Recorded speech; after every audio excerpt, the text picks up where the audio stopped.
Welcome to something special. Welcome to TEDx. This TEDx event is part of a global conversation that takes place every day in every corner of the world. In schools, in theaters, in workplaces, even in prisons, people gather to hear the best ideas bubbling up in their communities. More than 3,000 TEDx events are held every year in 170 countries. It's a remarkable thing. TEDx events are self-organized under a license from TED, a non-profit organization devoted to discovering and sharing powerful ideas in the form of TEDTalks. It's not TED itself, but your local TEDx team of volunteers that has done all the work to put on today's event, including booking all of the speakers. It's this team's ideas, dedication, and time that have made this possible. We really hope today's program sparks an exciting conversation. This is a day for curiosity and for skepticism, for inspiration and for action. The more you enter into it, the more you will take out. And now, on with the show.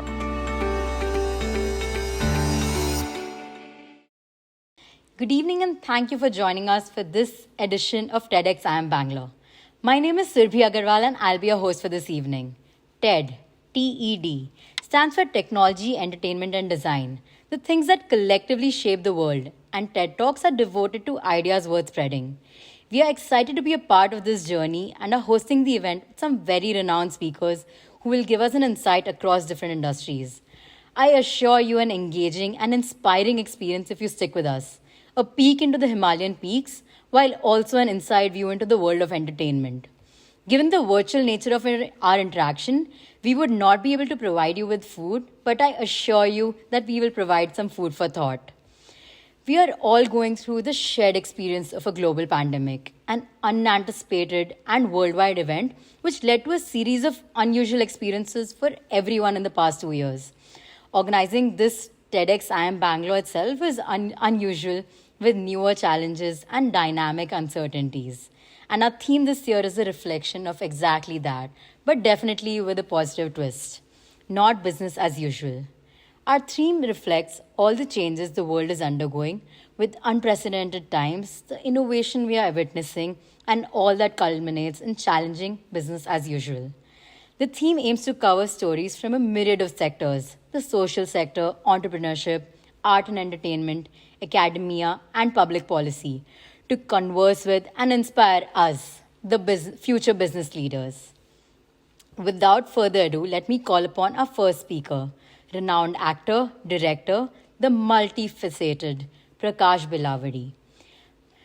Prakash obtained a degree in mechanical engineering but has devoted the bulk of his life to the stage and cinema. He has represented India as a delegate in many seminars, conferences, and festivals around the world. His debut film, Stumble, which he wrote and directed, won the National Award for Best Film in the English language and is included in Doordarshan's Best of Indian Cinema series. He was conferred Pratibha Bhushan in 2003 by the Government of Karnataka and Rajotsava Award in 2021, just to name a few. You have seen him in the recent Mumbai Diaries 2611 and numerous other movies. Please welcome on our virtual stage, with a real round of applause, Mr. Prakash Belavadi, speaking on the topic, Not Now, Not Here. Welcome, sir. My name is Prakash Belavadi. I'm a theatre person from Bengaluru, South India. I want to talk to you about a particular problem that theatre people face, dancers and musicians face, those of us who actually depend on the performing arts to continue as artists, that we face. And that problem is that a show that is not here and not now is not really a performing art for us. I'm not speaking for everybody. I guess there'll be lots of people who accept this idea that you can actually open a play, premiere a play and sell tickets for home viewing. But the experience of watching the play at that at that venue, as the actors perform, to be sitting in the hall and watching is very different from watching it at home, through a mediated, a recorded medium, even if it's in the same time. Because for us, here and now means that we bring our bodies to the performance, and the audience brings themselves in body to the venue. We have the same shared time space where from the performing side we try to build a narrative, and in the audience an experience happens, which is this is the relationship of an experience and aesthetic that happens between the performing side and the receiving community. I use the word community because performance is always local, and the audience is derived from a community. For a while, we'll keep aside, the great professional show venues at the London West End or in Manhattan. We are talking about what it means to be doing shows that are not on Broadway or the West End. We're talking about theater that happens everywhere in the world, in places where these performances thrive. They are created in the community, they are performed to the community, and they're nurtured by the community.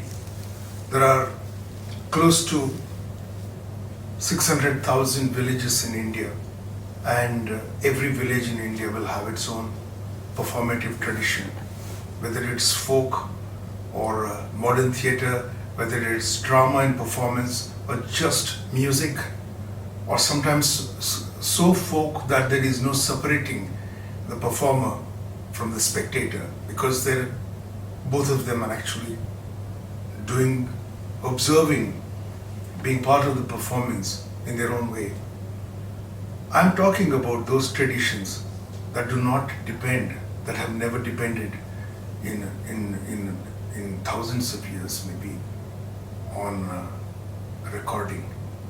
You create an experience that only survives in the community of the audience, that makes the audience as an aesthetic. And for us, the pandemic brings to us a very important lesson, why it cannot be business as usual.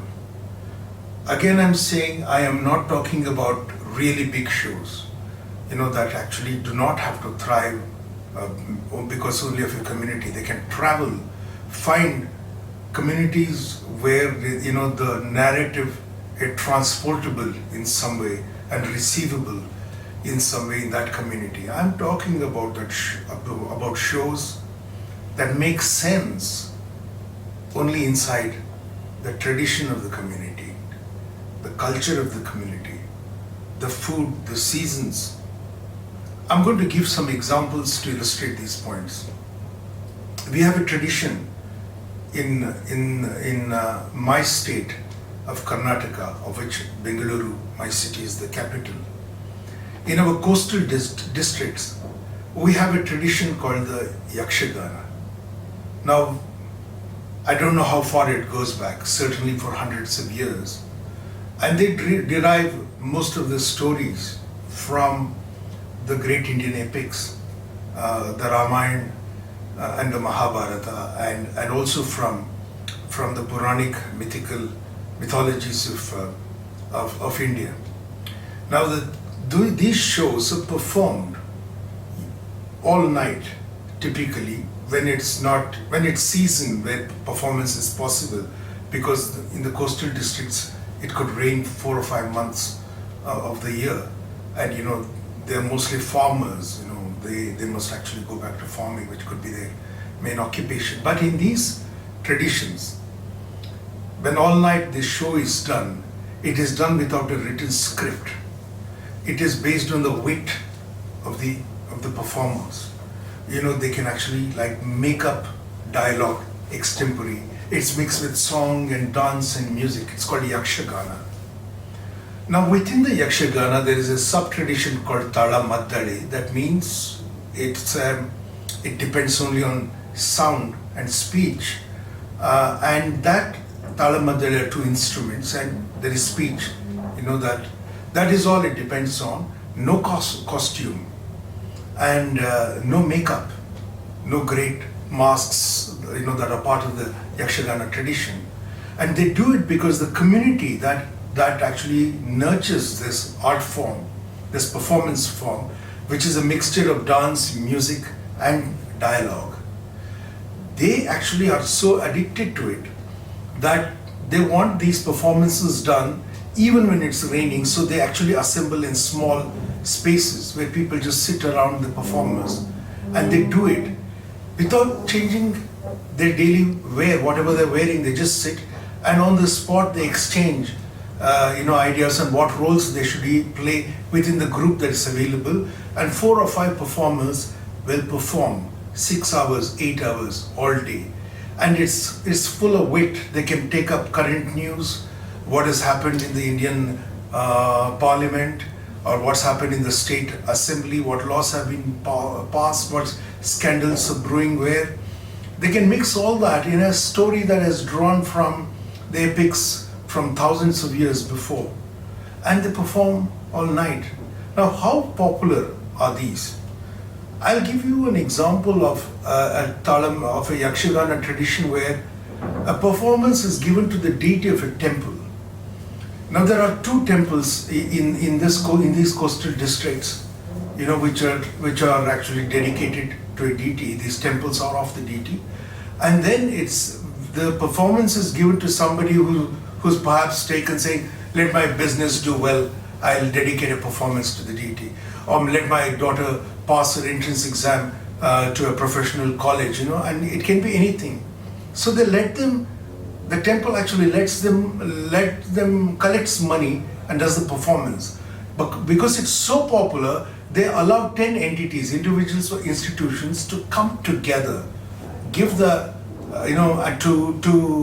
do one performance, because there are too many there are so many demands for performance as an offering to the deity. So each of these temples has 6 or 7 troops performing every day in season, each doing it to a group of 10 people. So that is like, I'm saying, 70 performances perhaps every single day.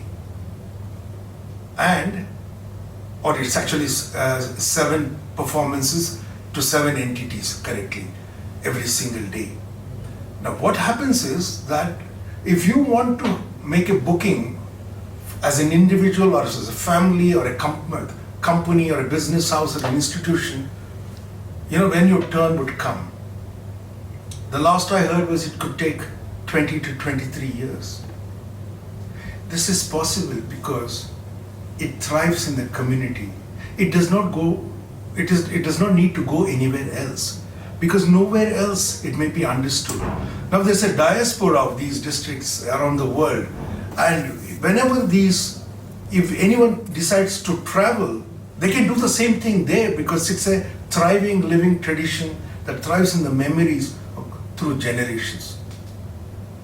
Now the thing is, when we do business again as performers, we may have to draw inspiration from these forms. I'm just mentioning one. There is in the state of Kerala we have Kuchipudi, and we have Kudiyattam and Kathakali. We have dance traditions of Kuchipudi in the neighboring states of Andhra Pradesh and Telangana. We have Bharatanatyam in most South Indian states. We have Manipuri. We have Odissi in another state of Odisha. We have Kathak in large parts of North India. We have so many classical traditions that have lived for many, that have survived for many centuries.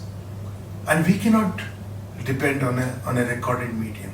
It has to be here and now. There's something sacred about time space that is shared with the audience. We invest, as a member of the audience, I would invest time, energy, and effort for this experience.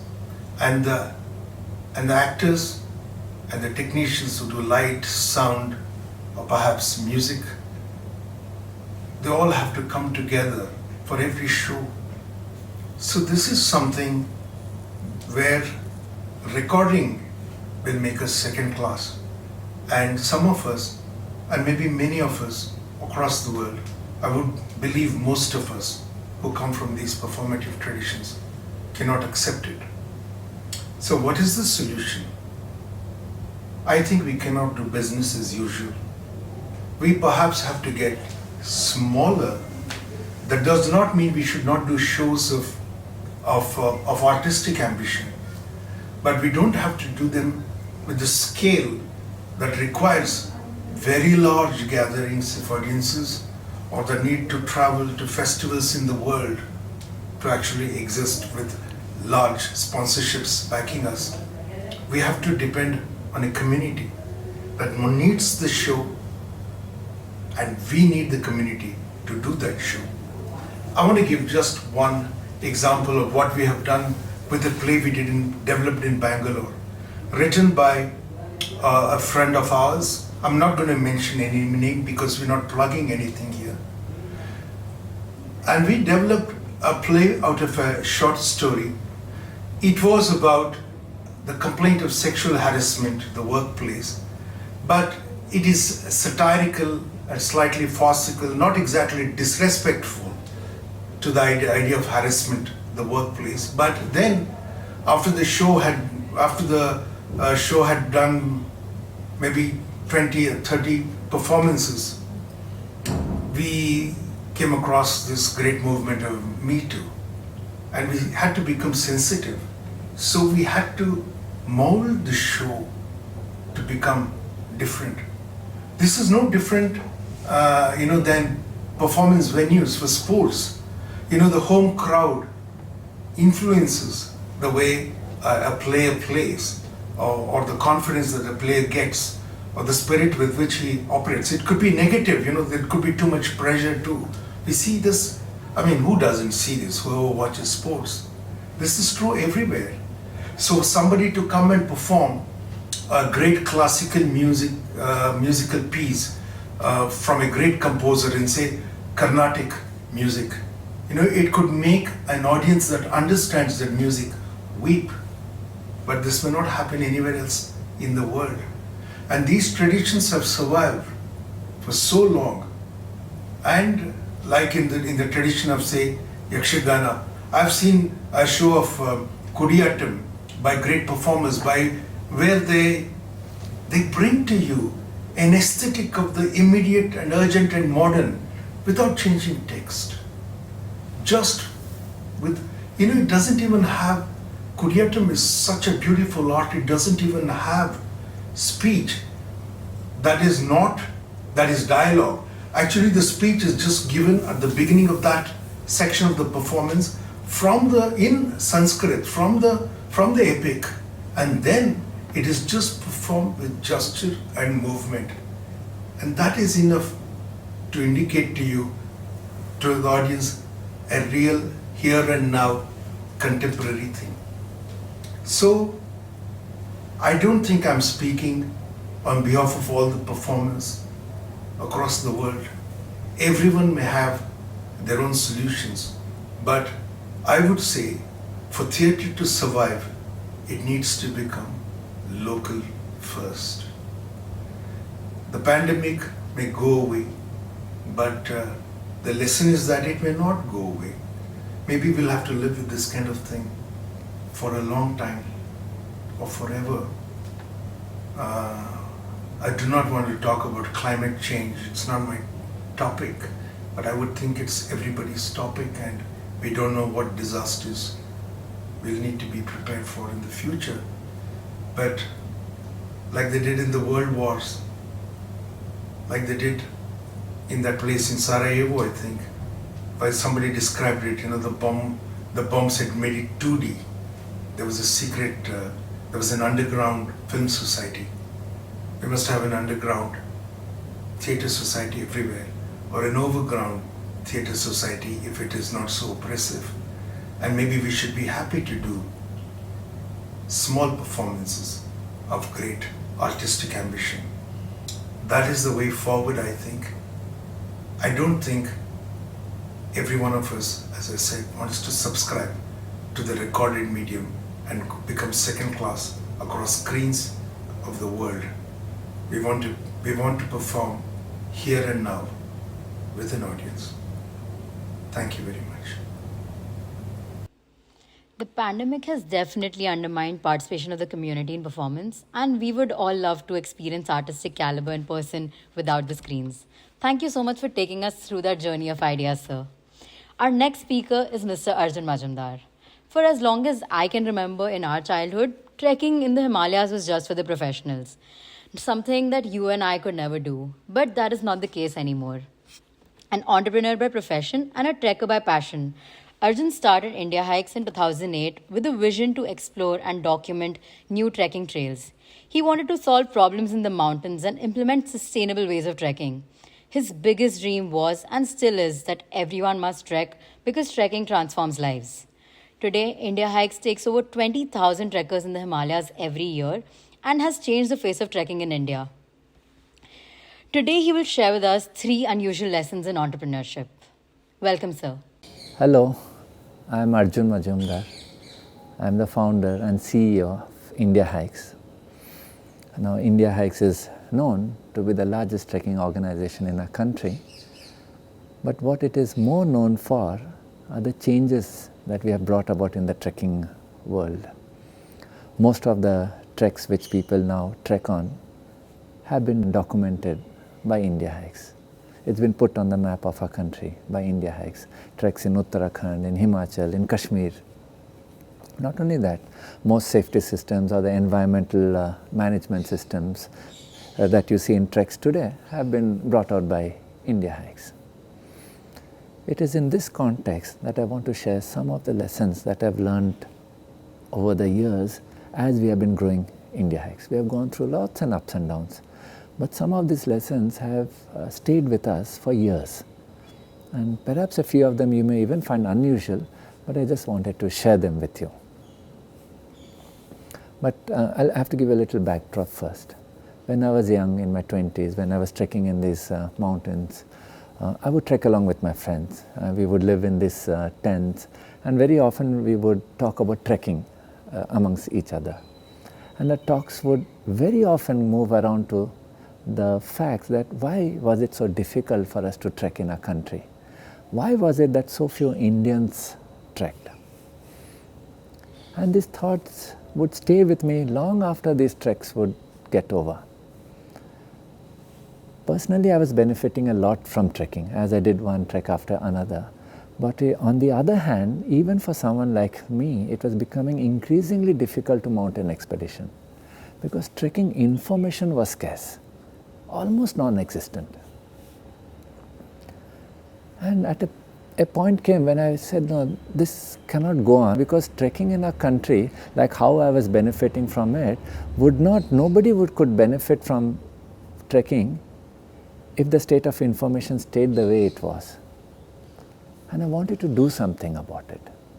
I wanted to set up a database of trekking information where anyone could dip into that database and find that information, download it and do the trek on their own. But setting up of such a database of information is not easy. See, India is a very vast and a very big country, and the number of treks that you can do, leave aside the Himalayas, even all across the country, is innumerable.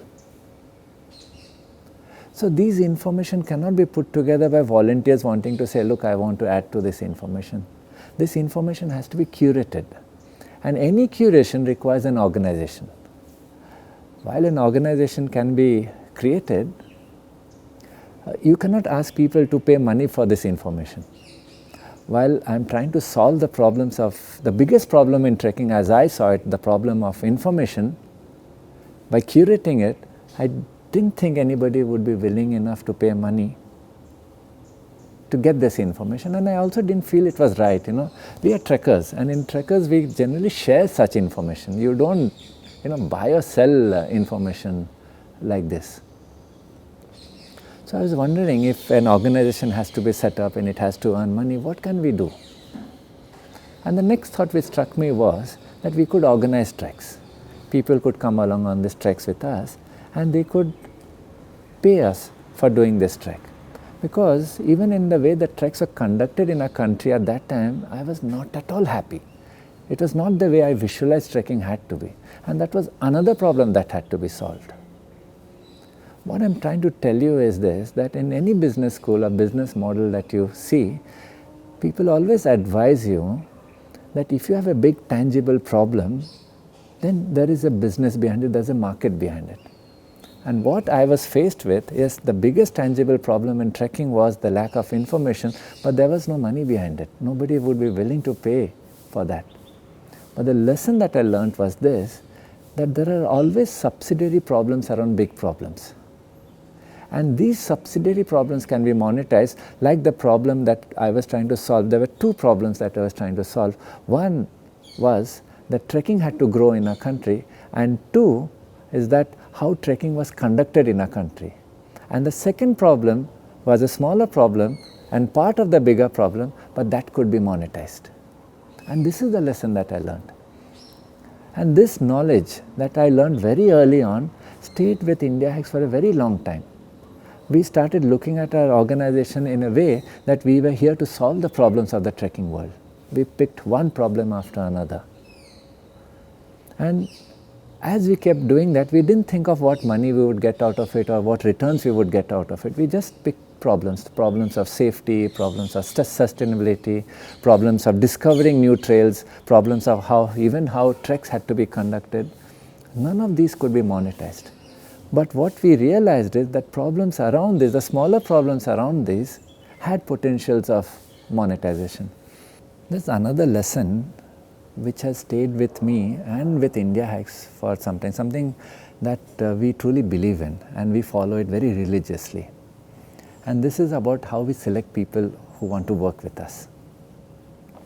In most organizations and companies that you see anywhere across the world, when someone is selecting a candidate, the focus is always on the work experience, the educational background, and sometimes on any special skills or talents which they may have. What we have seen is these don't matter so much. What matters is if the candidate comes with a lot of humility. Now this may surprise a lot of people, that we are talking about humility when you are talking about thousands of people or hundreds of people who may be applying and who have to be selected.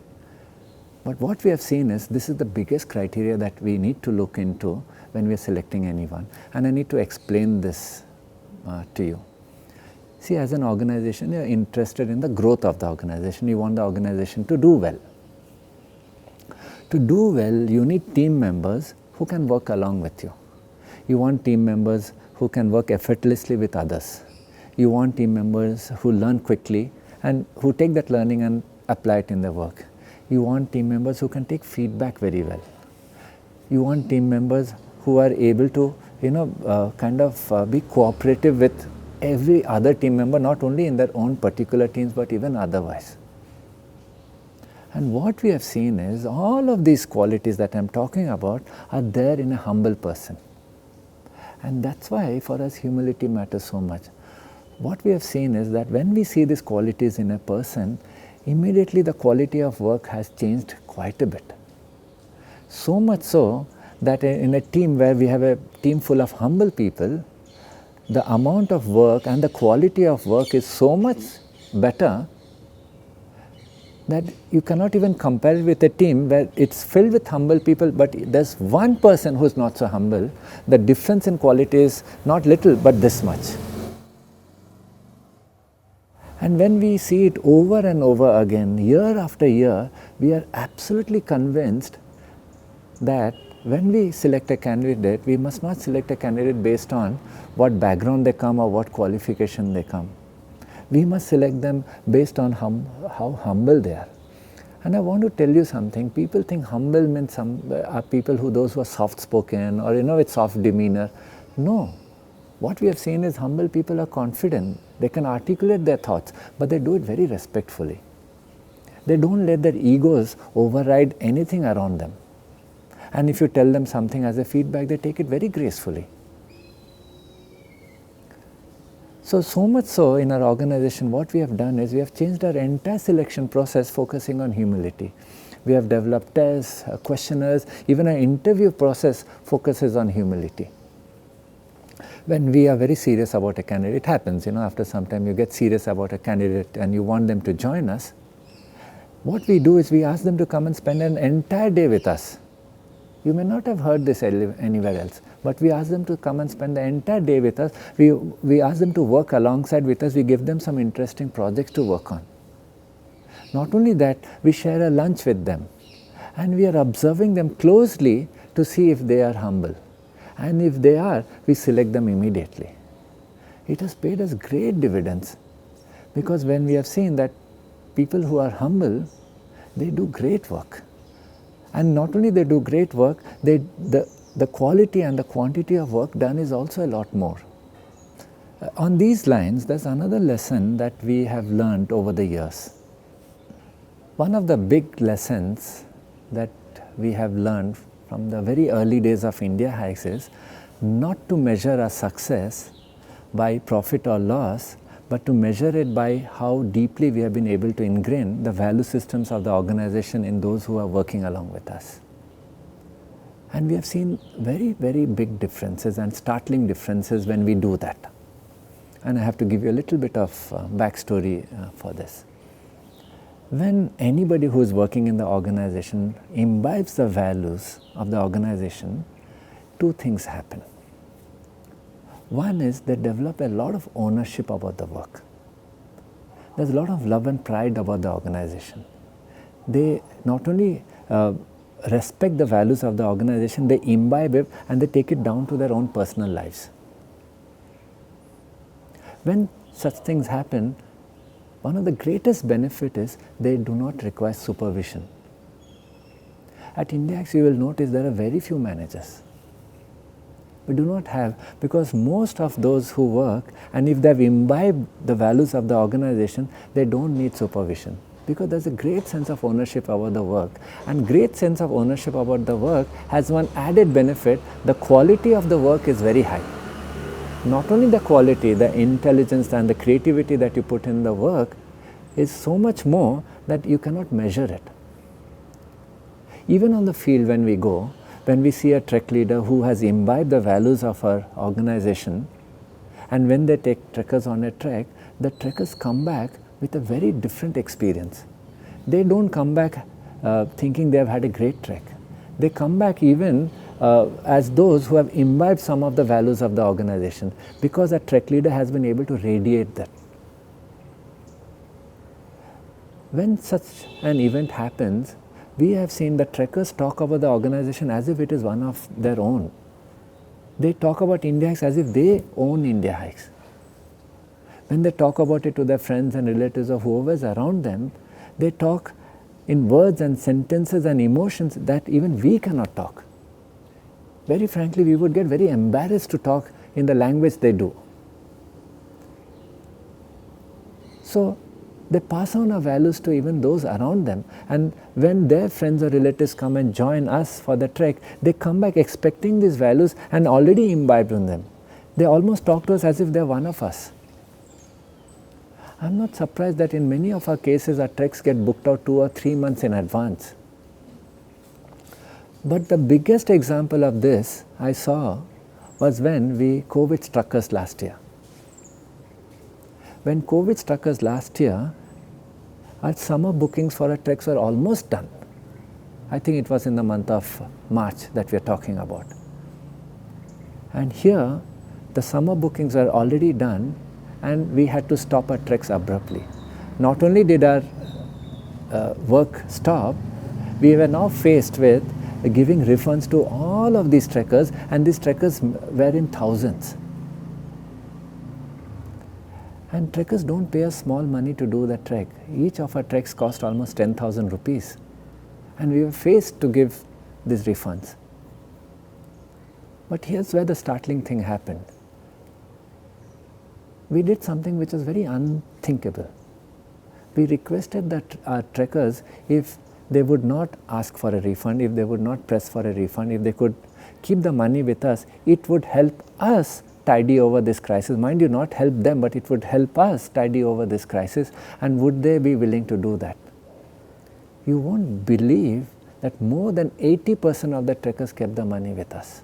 And we were faced with very little returns. This helped us to tidy over the entire COVID crisis. Not only that, even our team members who were working along with us, they took home very minimal salaries. And it was all voluntary. We never asked them what you take back home. They themselves said, let me take only this much. And I'm not talking about one or two people, I'm talking about the entire organization. When an organization believes in the values of the organization, you get such startling results. These cannot be measured. And they have cascading benefits in the way people work, in the way they think, in the amount of creativity, the sense of ownership. And you will see it even in our trekkers, in the way they come along and they want to be associated with us. They want to even work with us. It has long and far-reaching cascading effect.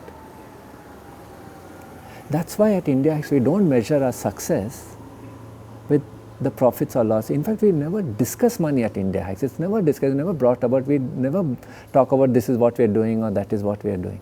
But we always talk about the value systems of our organization and how deeply we have been able to ingrain it, because we have seen it has given us great benefits. Today, when I have talked to you all about a couple of these things, about how we look at problems, how humility can be used as a selection tool, how we can measure the success of the organization not by profits but by how deeply we have ingrained the values of the organization, I hope I have left you with some food for thought. Because what we have observed over the years is over many years, over more than a decade, and it has given us great benefits. And I am hoping that if I have left you with some food for thought, and if you ponder over these lessons that I have shared with you, it may help you to think differently about your organization. Thank you very much.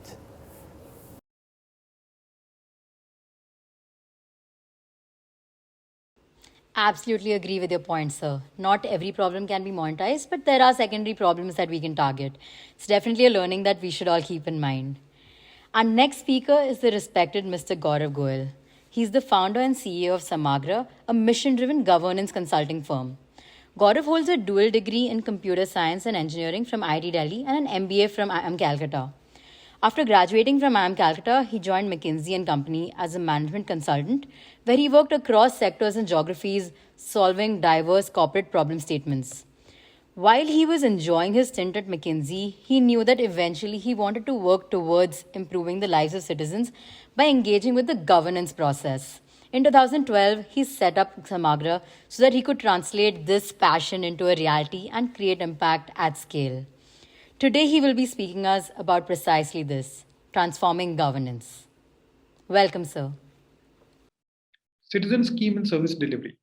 All the interaction of citizens across the country with the government is either to avail services, things like driving license, getting a property registered, domicile certificate, marriage certificate, and so on, or for availing specific schemes, which are benefits that the government provide, either in the form of cash or kind. So this could be insurance, different kind of pensions, scholarships, food grains, and so on. But what's the real situation when it comes to citizen scheme and service delivery across the country? Let's try and understand that from the perspective of a citizen. Firstly, the awareness of government schemes is fairly limited across the country. So a citizen doesn't know what are the schemes that he can avail. Even if the awareness is there, one doesn't know whether the person is eligible for that particular scheme or service or not, because there's different eligibility criteria for different schemes. Even if one is eligible, one doesn't know where to go and apply, because some schemes are available and some services are available at the Gram Panchayat level, some are available at the Tehsil office, some is available in the block office, some are available from one department, some are available in different departments, something at a district headquarters. So you don't know where to go and apply. Even if you land up the right place, the process of application is fairly complex, and the documentary requirement is such that one ends up depending on a tout or an agent. And finally, once an application made, then often it becomes a black box. You don't know whether it's getting approved, it's getting rejected, when will the result come. The situation is not very different from a government official. It's not very easy for a government official either. So applications come from different sources. The government official doesn't have visibility on the state of applications under him or her. And as a result of that, is not able to hold his team accountable for the processing. And then subsequently, a lot of public dealing happens because citizens come with specific requests to check on their applications and so on. It wastes a lot of time in avoidable public dealing. And eventually, the government official doesn't know whether citizens are satisfied with the services that his or her district or his or her department are providing or not. So that's the prevailing situation across the country. And the situation was not very different in the state of Haryana in the year 2017. And that's when this was discussed at length in a meeting with the leadership in the state.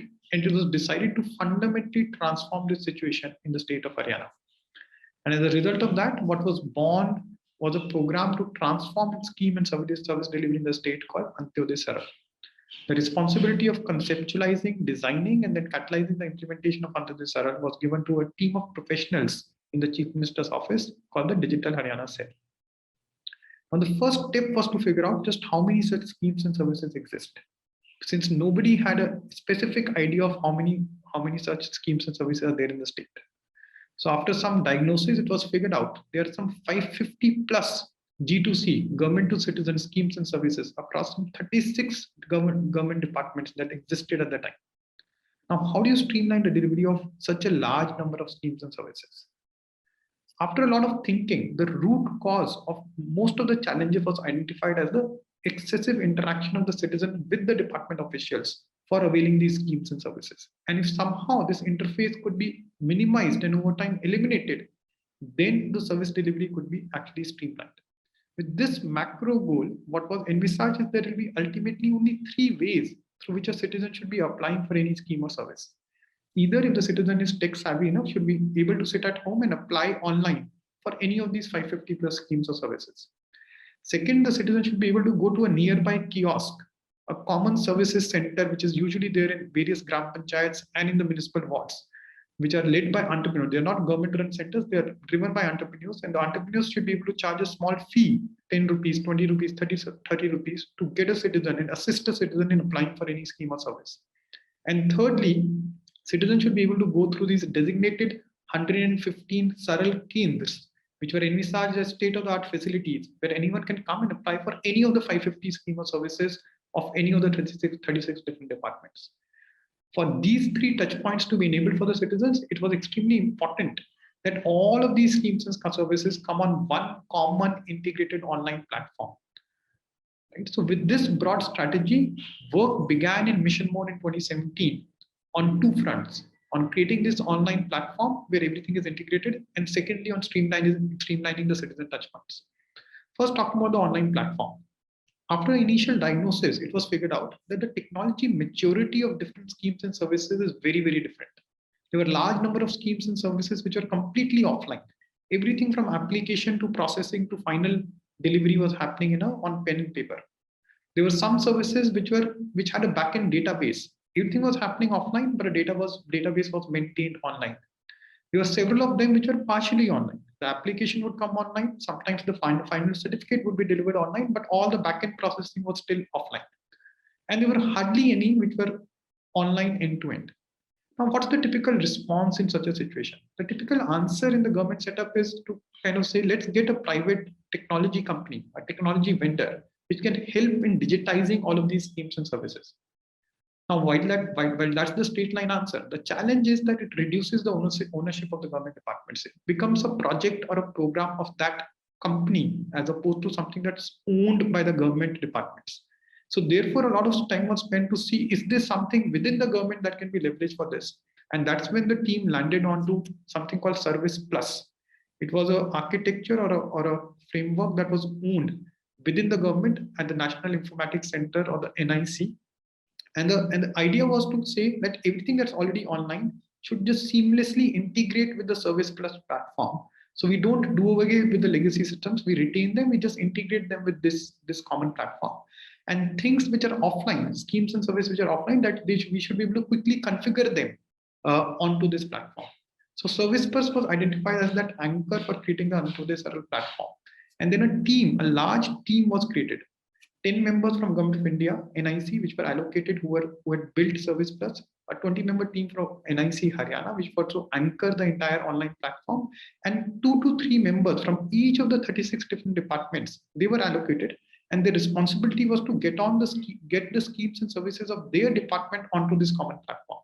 Therefore, this large team was created, and there was extensive coordination that happened across this team over a period of 1 year. And in record time, in fact, earlier than it was planned, all the 550 plus schemes and services could be brought onto the Antyodaya Saral platform. So this was on the online platform front. All of this delivery was extremely timely, as I said, extremely low cost, almost zero cost, because the existing manpower within the system were leveraged to do this. It had a strong technology architecture. As I explained, it was extremely configurable architecture. There was a lot of capacity building that happened within the government departments, because the government departments were themselves responsible for getting their schemes and services onto this platform, and there was full ownership of the entire platform inside by the departments. It was not seen as somebody else's product or somebody else's platform, but something that everyone felt they owned. In parallel, work happened on the citizen touchpoint front as well. So as I said earlier, there were 3 ways in which it was envisaged the citizens could apply. One was an online platform. Once the platform was ready, it could be easily enabled. Then the common services centers, these were already existing kiosks across the entire state, 6,000 of them. The only thing that had to happen was to technologically enable them to provide these 550 schemes and services, which was done. The biggest amount of work had to happen was to establish these Saral Kendras, the state-of-the-art facilities, almost like visa centers spread across the entire state at the tehsil level, subdivision level, at a district level. They had to be created and they had to be kind of established. So again, work happened in mission mode on this over a period of 1 year. Layouts were created, buildings were identified which could be either renovated or constructed for the Saral Kendras. Budget was approved, construction began, training of staff which were to man these centers, that happened, operational guidelines were issued. Operations were started, and very closely the operations were monitored over a period of time. This was a typical layout of a Saral Kendra. A citizen could enter, go to a help desk where somebody would explain that what is the eligibility for a particular scheme and service, what's the documentary requirement, would give the person a token. The person would wait in the waiting area. Once the token number is kind of flashed on the screen, would enter into the service area. In the service area, will go to a single counter where the end-to-end processing of that scheme or service would happen, and that also for any of the 550 schemes or services across the 36 departments. So this is how the typical layout was. This is how the help desk would look like. This is how the waiting area would look like. This is how the token would come on the screen, and then you enter the service area. In the service area, on a single kind of window, everything is processed. And all the functioning of the Saral Kendras were tracked across 60 plus quality parameters over a period of 1 year to make sure it provides a seamless experience to the citizens. Additionally, there was a Saral helpline. The Saral helpline was a toll-free number. Anyone could call this number, and the operators there would help with eligibility as well as explaining where's the nearest common service center or the nearest Saral Kendra where a citizen could go. So as I said, work happened over a period of around 12 months in mission mode on both the online platform as well as the citizen touchpoints. And this was a multi-departmental and multidisciplinary kind of an effort where all the 30 plus departments of the state government were involved, all the 22 districts were involved, the National Informatics Center was involved, and multiple other entities of the government. And all of this was anchored in the Chief Minister's office, which was supported by the Digital Haryana Cell and the Chief Minister's Good Governance Associates Program, the CM Fellowship Program in the state. Saral was first introduced as a concept in September of 2017 during the Digital Haryana Summit. And in December of 2018, Good Governance Day, 25th December 2018, is when the full system and the full kind of transformed service delivery mechanism in the state was launched. What has it led to? What has it meant for the citizens? So today, there's extensive awareness of different government schemes and services in the citizens on account of Saral and the outreach that has happened as part of Saral. There's a helpline where more than 1 lakh queries come every month for understanding different elements of different schemes and where to go and apply. So there's a helpline that's operational. There are 3 touch points as I talked about earlier, and more than 5 lakh applications come through these touch points every month. If a citizen has to go to a Saral Kendra, it's an extremely convenient experience because there's a help desk which helps you with your documents. Then there's a waiting area. There's a very best-in-class facility that's provided there. It's a single window clearance that happens. For more than 300 schemes and services, there's absolutely no interface with any government official. Only some schemes or services will require a physical verification as part of eligibility.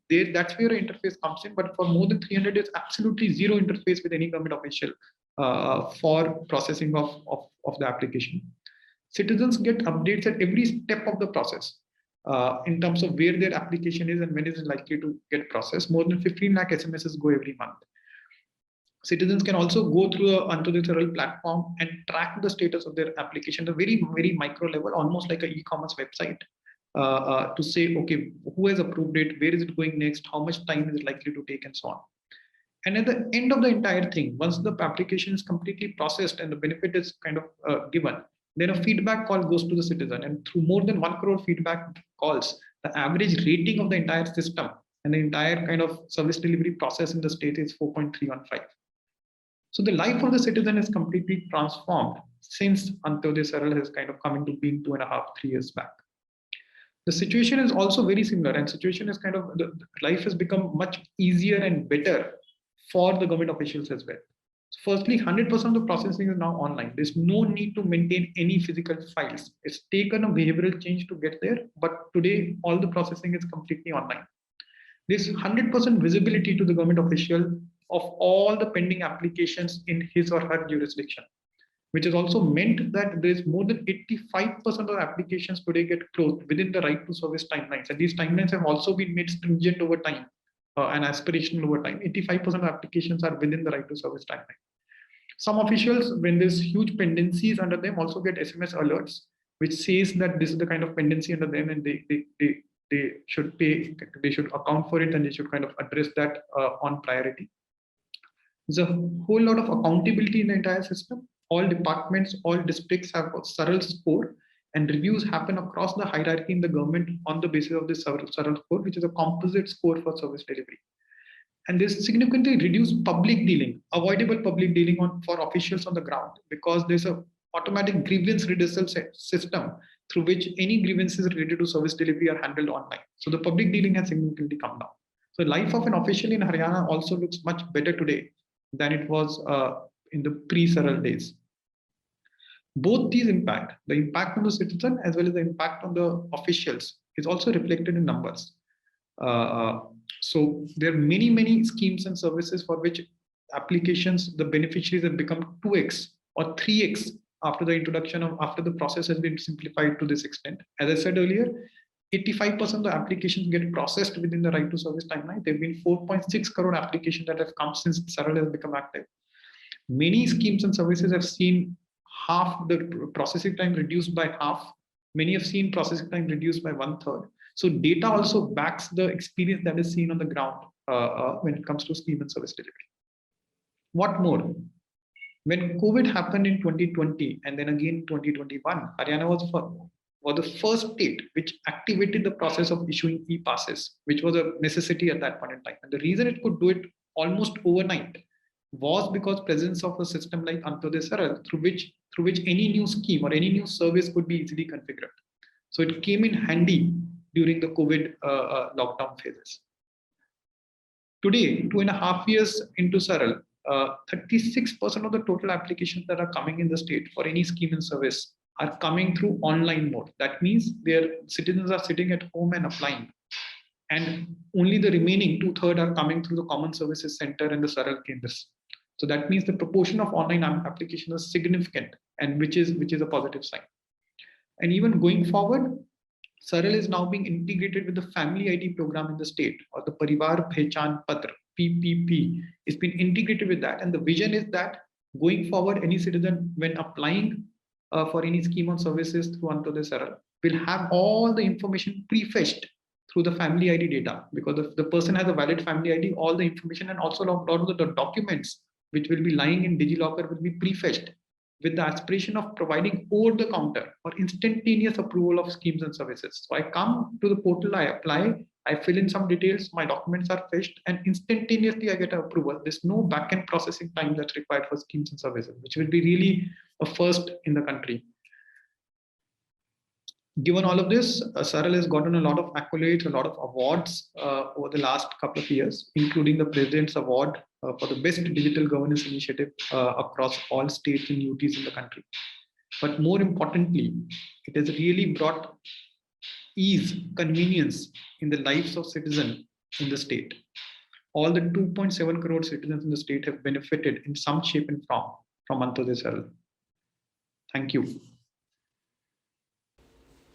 Gaurav sir's passion and turning that into a reality is really inspiring for all of us. Thank you so much for that, sir. Our next speaker is Mr. Ramesh Swami, founding trustee and director of SGBS Unnati Foundation. The youth of India are often dubbed the country's greatest strength, but when a large section of the youth find themselves unemployed and mere spectators in the story of India's growth, this demographic dividend can fast spiral into a demographic disaster.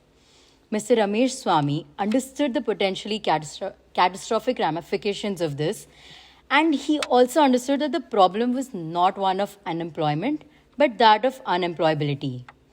This understanding, combined with his deep seated passion to help the youth of the country, translated into the Unnati program in 2003.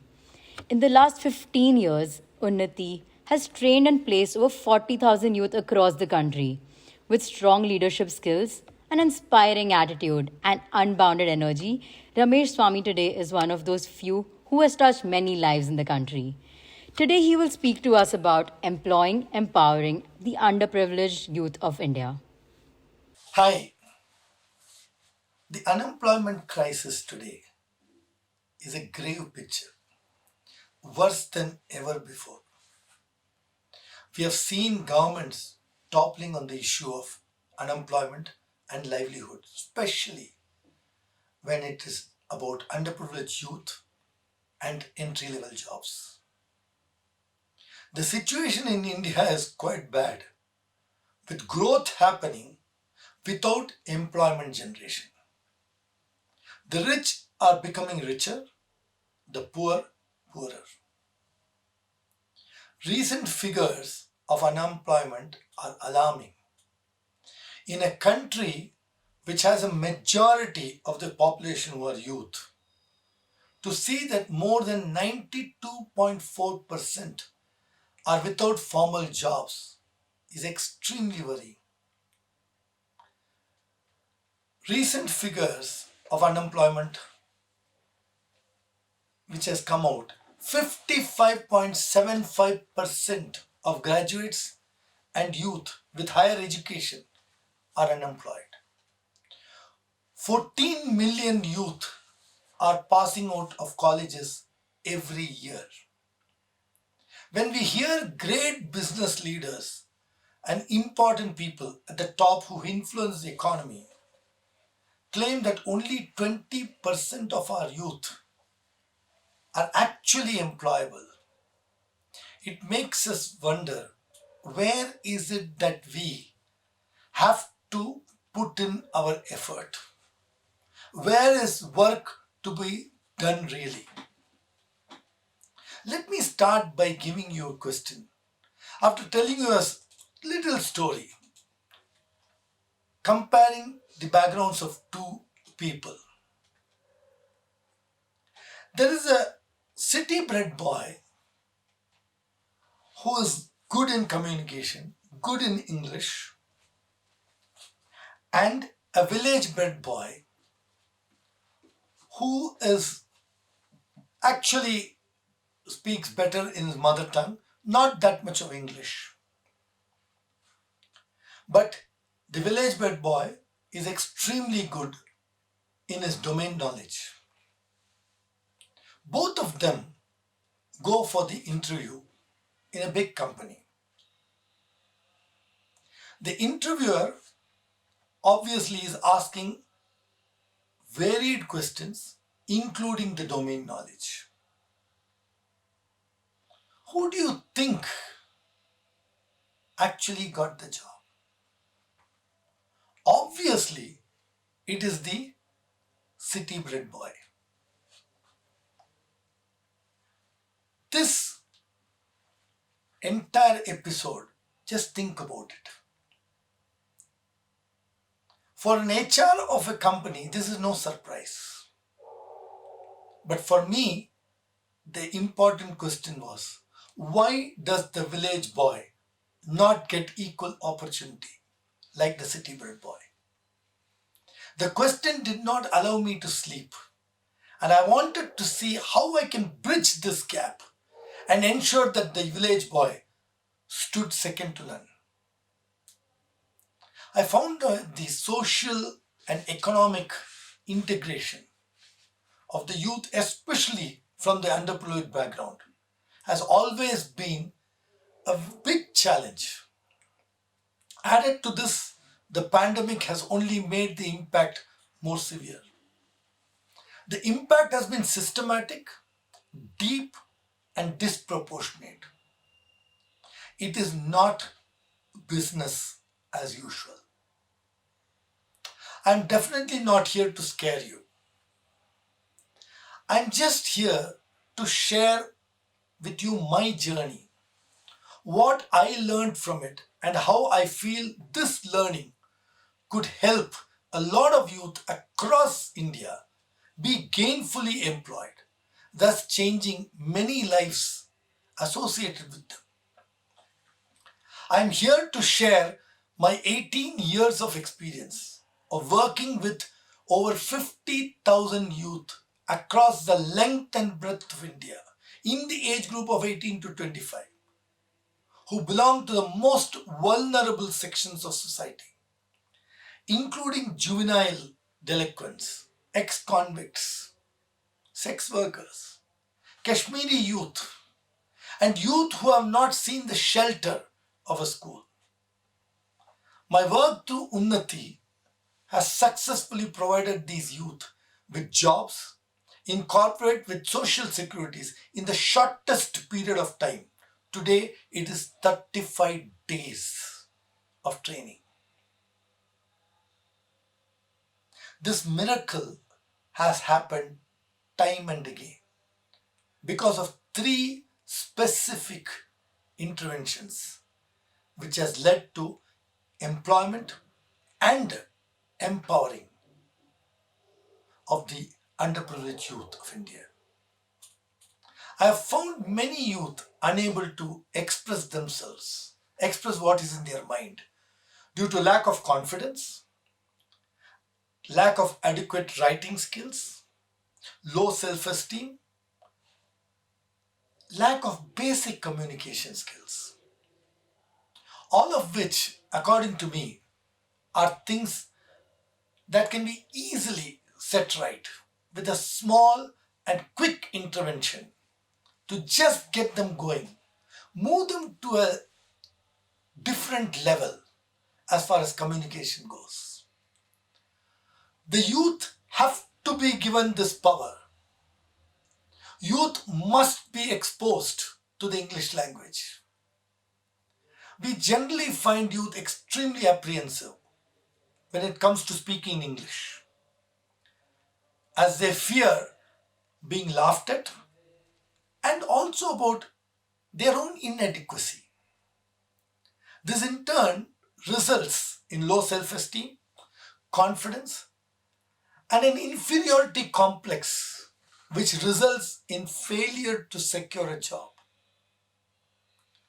A simple intervention not only equips them with over 800 words in English to help them better communicate, but also makes them realize that they have achieved what they always thought was impossible.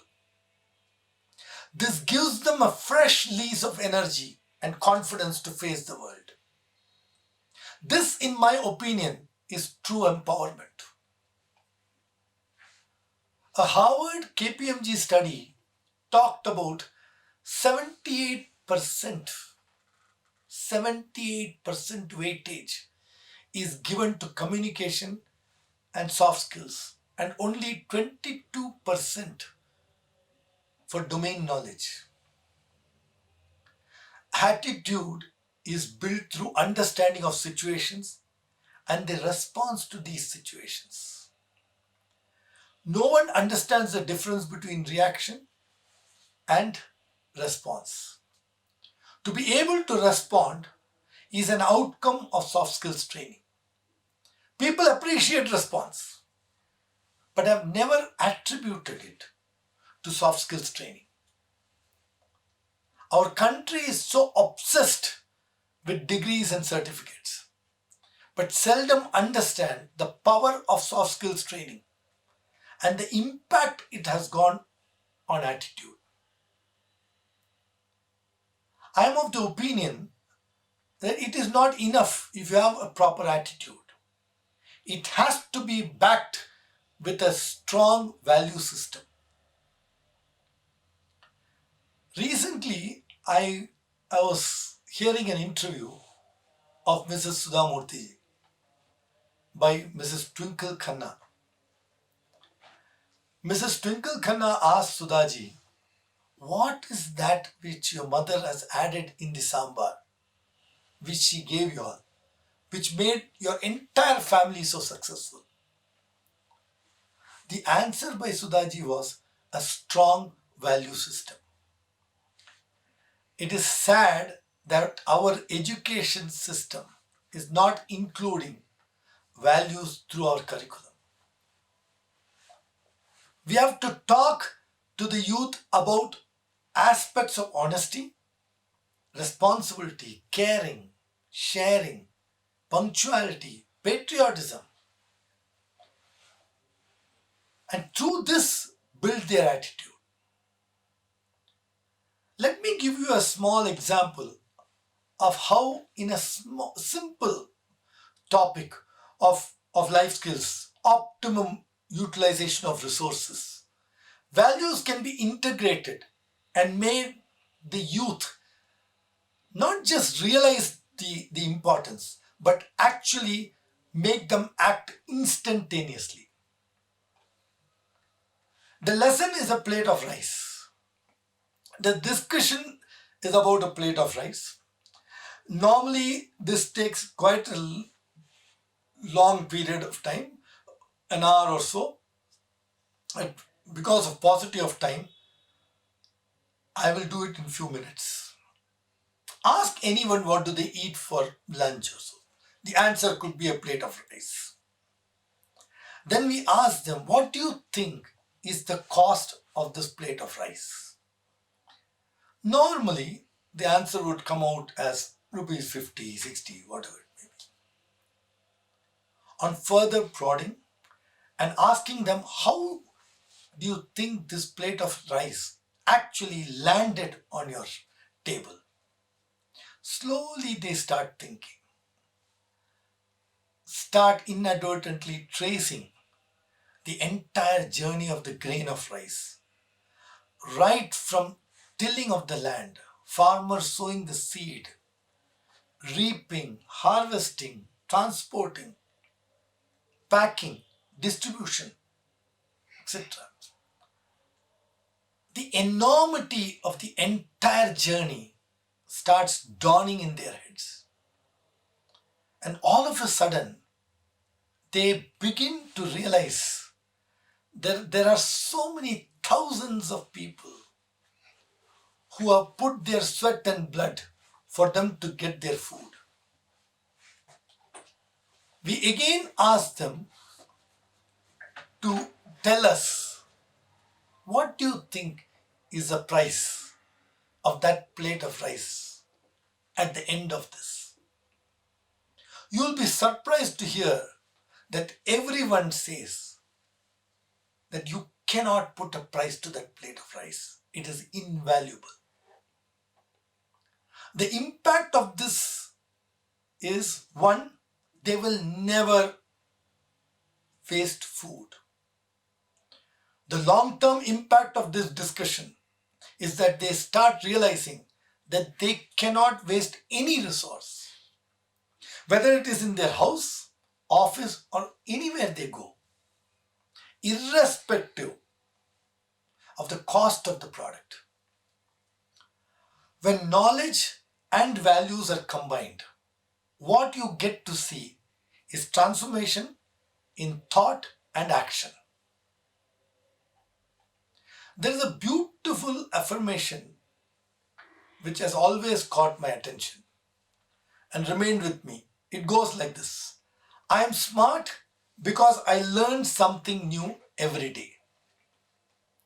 In today's world, this affirmation wears a new perspective.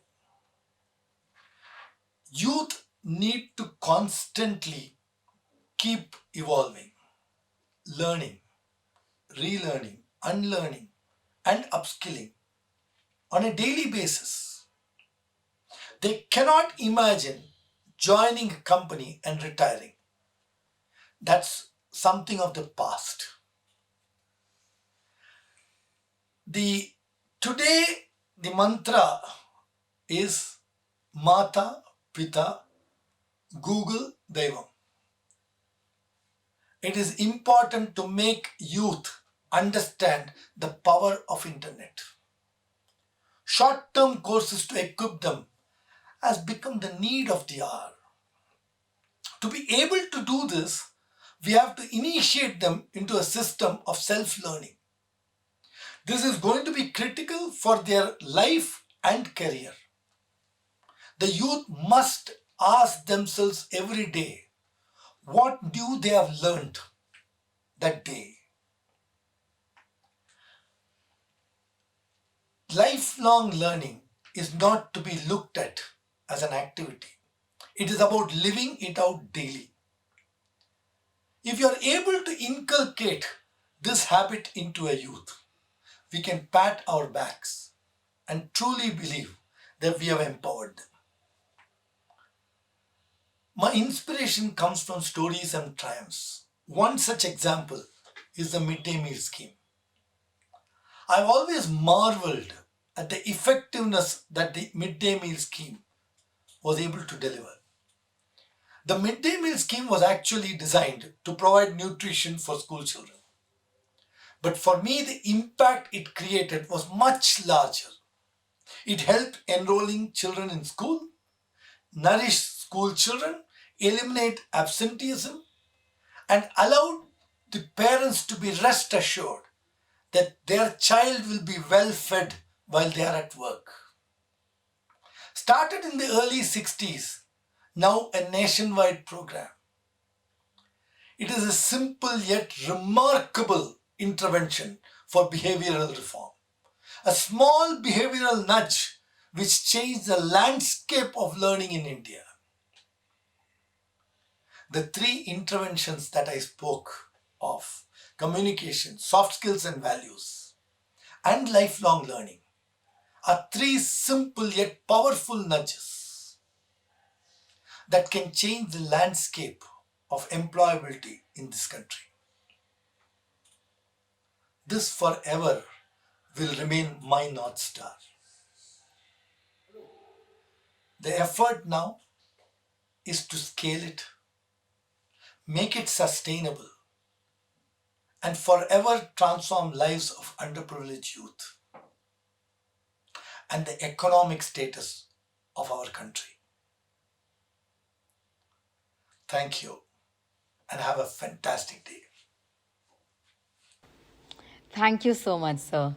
As Ramesh sir mentioned, the underprivileged youth do need to be skilled, retrained, and equipped with the ability to self-learn and get into the practice of lifelong learning. This shows that there is huge potential for many more inclusive business models to come up and facilitate the same. Our last speaker for the day is Professor Rajkumar Pant.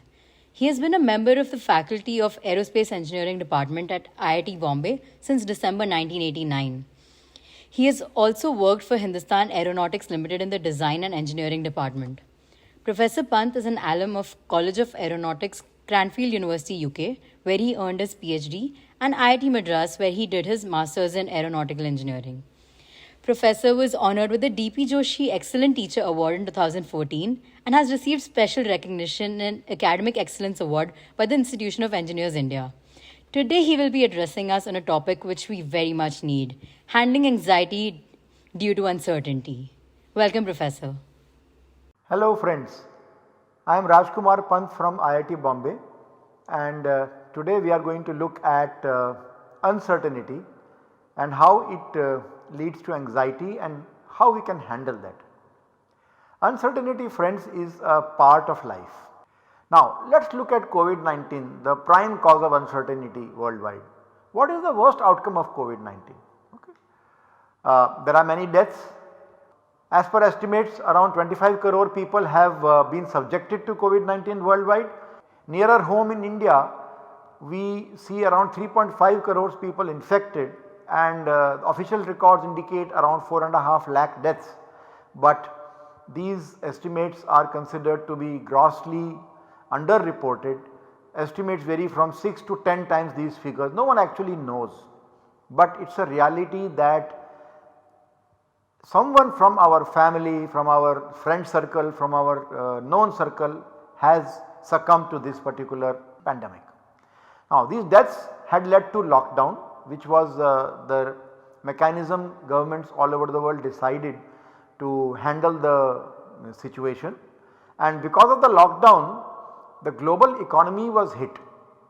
We all know that large number of people lost their jobs or they were asked to stay at home till the situation improves.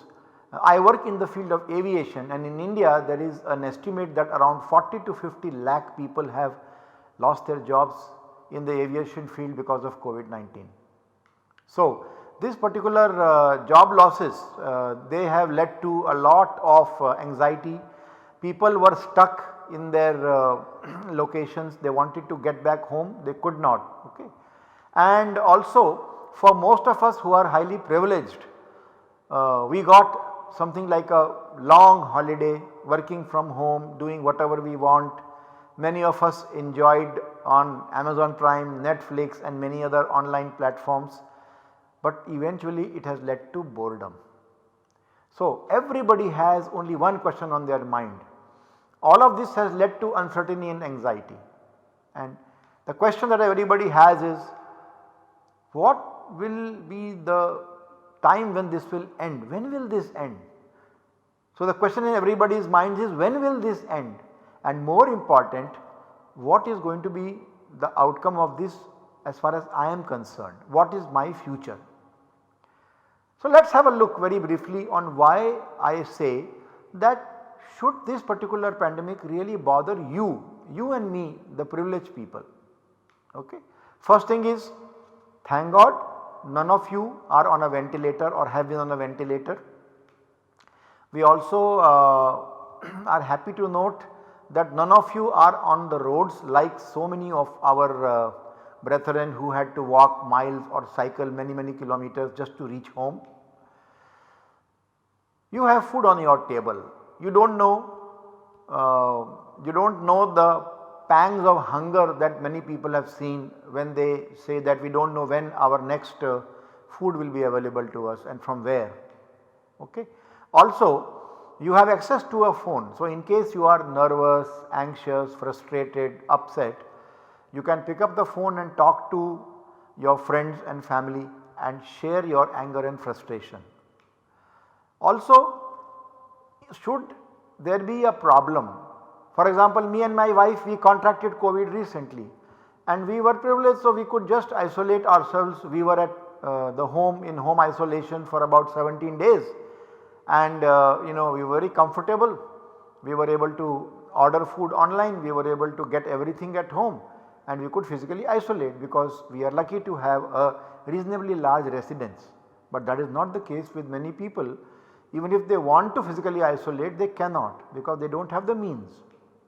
And also you have electrical power available to you and access to internet. Therefore, you are not cut off from the world. So, keeping all these observations in mind, I really want to share with you my feeling that you do not have any reason to worry actually. Okay?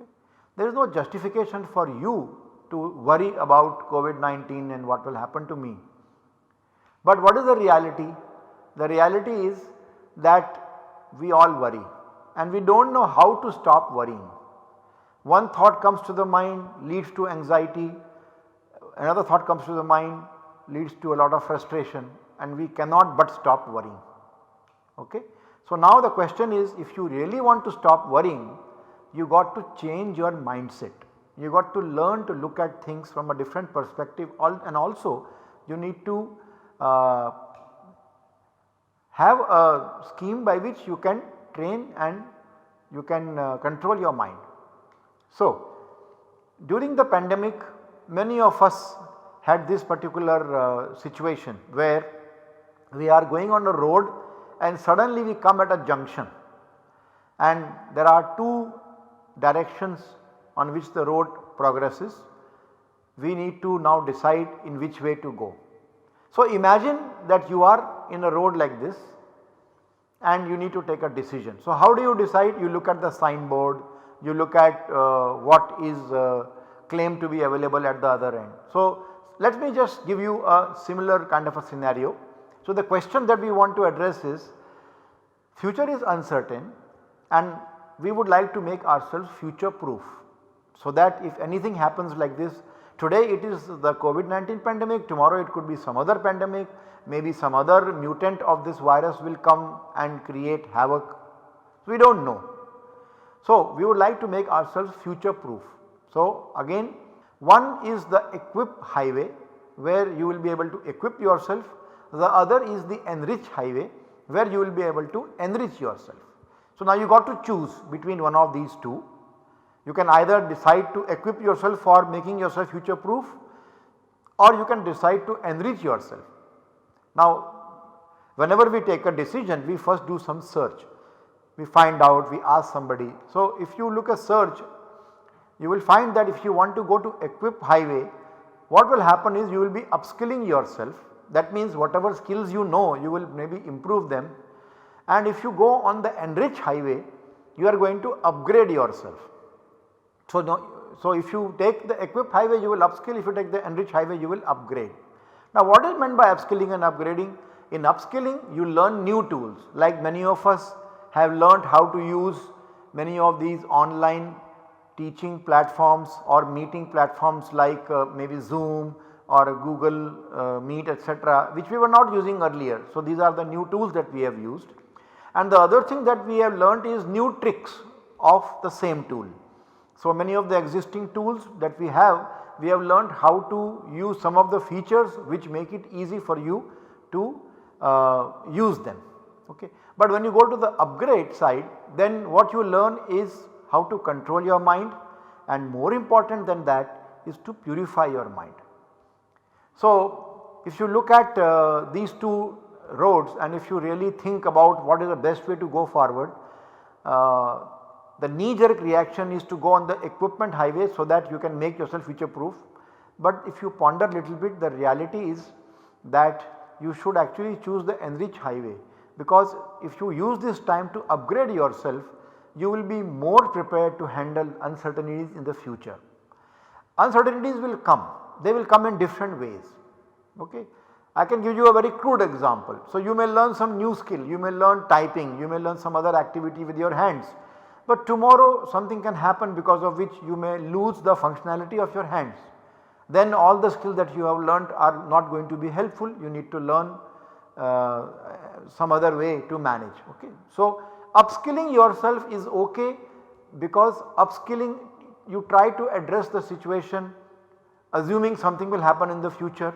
Okay. You may learn a new language, you may learn a new computer programming tool, but that may become obsolete in the future. Again, you have to keep upskilling yourself, but if you enrich yourself, you have kind of prepared yourself for anything that comes in the future. So, if we need to learn how to control our mind, and more important how to purify our mind, we first need to understand how our mind functions and how our mind works. Okay. This question I have already answered to you. Now, if we look at control on the mind, you need to learn how to understand the working of the mind. So, let us have a look very briefly at how our mind works. Okay. So, all of us are blessed with some faculties. There is a faculty of taste, there is a faculty of hearing, faculty of smelling, faculty of touching and the faculty of vision or seeing. But apart from these 5 senses, we also have a 6th sense, which is the sense of thinking or the mind. All these put together comprise what is called as cognition. So, if anything comes on our taste sense door, which is our tongue, based on our past experience, we assess, we first realize, okay, something has come on my tongue. Similarly, when you hear some words, the hearing cognition registers that some words have come. After that, what we do naturally is evaluation, and this evaluation is based on our past experience and our knowledge. So, some words have come to our ears and we evaluate that these are words of praise, or some words come to our ears and you realize these are words of abuse. So, depending on our evaluation of the input on any of the sense doors, we have generation of some kind of feelings or some kind of sensations on our body. And generally what happens is, generally whenever we have any feeling or sensation on the body based on the evaluation of the specific cognition, we go for a blind reaction. Okay. We react to it, we respond to it, we give our justification or we give our clarification.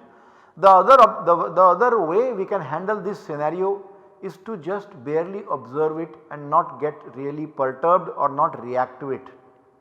So, if you go for blind reaction, you are going on the path of misery, anger, jealousy, frustration, and if you go on the other direction of bare observation, you are going in direction of peace, harmony, happiness and a relaxed mind.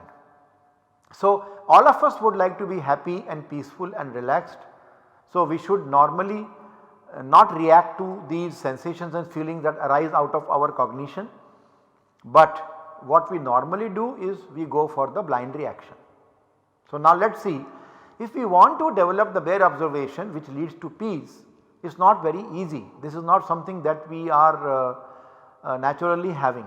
Okay. Our natural behavior is to react or to respond. So, the faculty of bare observation has to be developed by learning a technique or learning a procedure.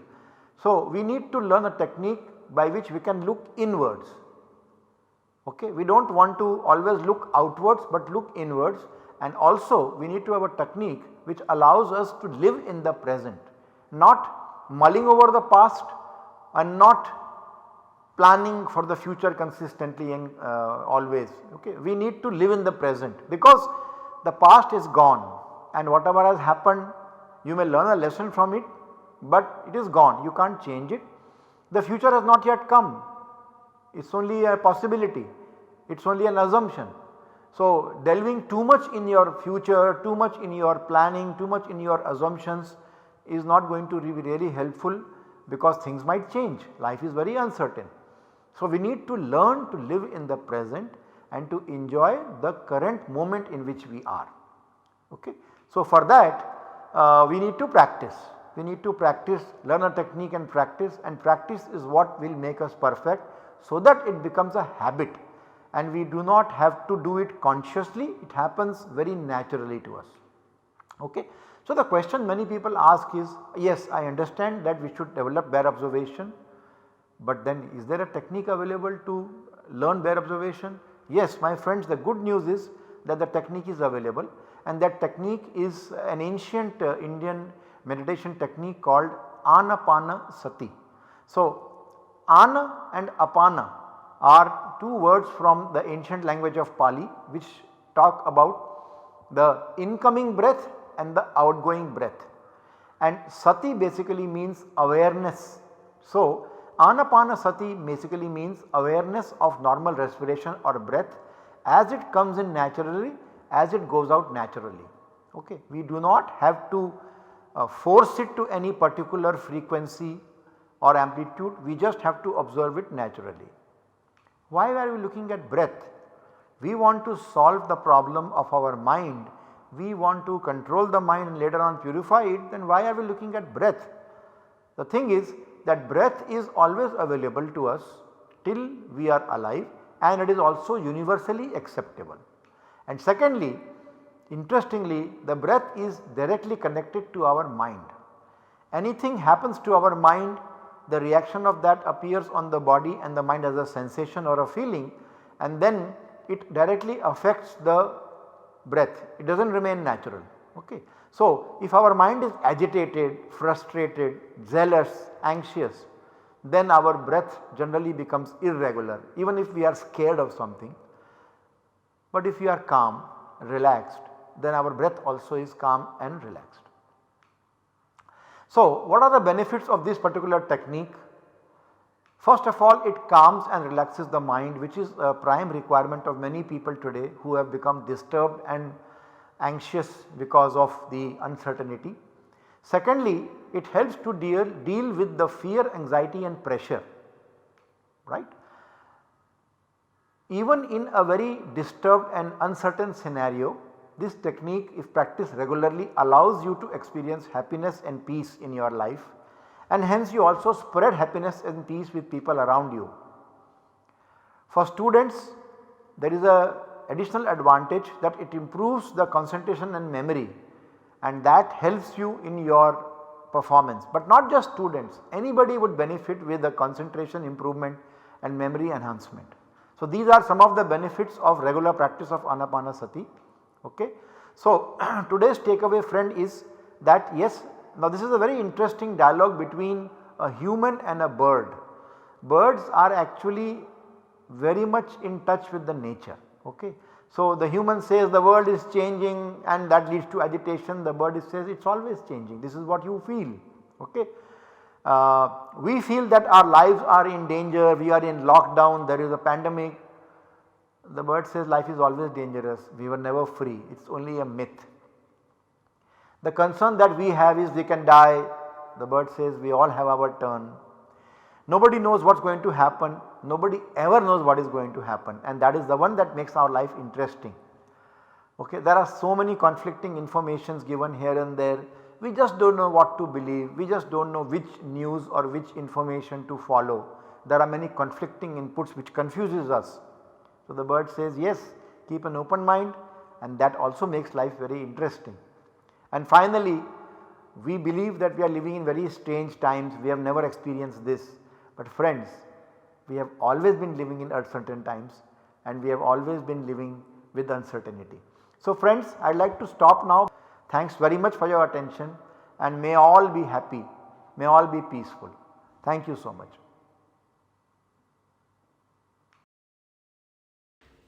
This is much needed given the immense uncertainty all of us are facing. Thank you so much, Professor.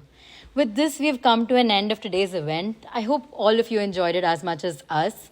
Thank you for being such a great audience. A big, big thank you to all the speakers for taking out the time to be a part of the event in such a not business as usual manner and sharing with us these immensely insightful ideas, which will definitely guide us in some way or the other as we aspire to become future business leaders.